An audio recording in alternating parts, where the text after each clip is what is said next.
প্রায় ৭১ বছর পর পৃথিবীর দিকে ধেয়ে আসছে বিশ্বের সবচেয়ে উঁচু পর্বতশৃঙ্গ মাউন্ট এভারেস্টের চেয়েও বড় একটি ধূমকেতু। ধূমকেতুটির নাম বারুপি পন্স ব্রুকস, যা ডেভিল কমেট বা শয়তান ধূমকেতু নামে পরিচিত।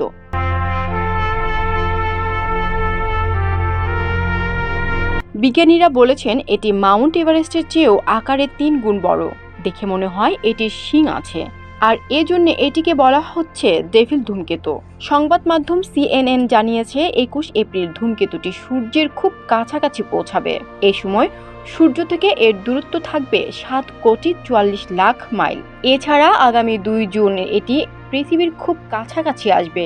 এ সময় পৃথিবী থেকে এর দূরত্ব হবে প্রায় ১৪ কোটি মাইল। গত বছর এই ধূমকেতুটির উপর বরফ ও গ্যাসের বিস্ফোরণের কারণে শিং এর মতো আকৃতি তৈরি হয়।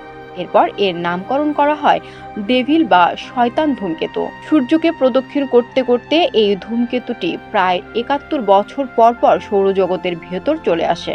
১৮১২ সালে প্রথম ধূমকেতুটি আবিষ্কার করেন জ্যোতির্বিজ্ঞানী লুইস পন্স।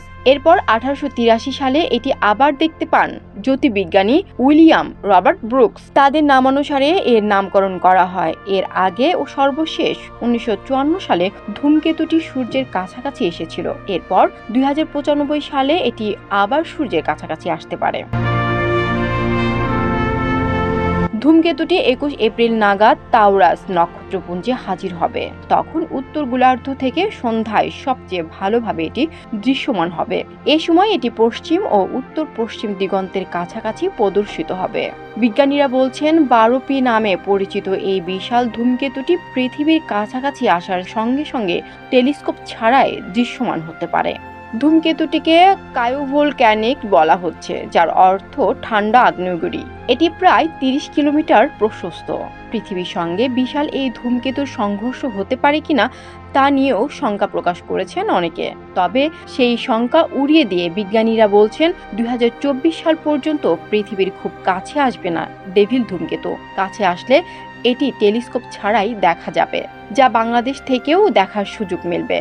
বিরল এই ধূমকেতু পর্যবেক্ষণের যৌথ উদ্যোগ নিয়েছে রাজশাহী অ্যাস্ট্রোনমি সেন্টার এবং বাংলাদেশ অ্যাস্ট্রোনমিক্যাল অ্যাসোসিয়েশন, যা উন্মুক্ত রাখা হয়েছে সর্বসাধারণের জন্য। তানজিনা ইসলাম, জেপি নিউজ।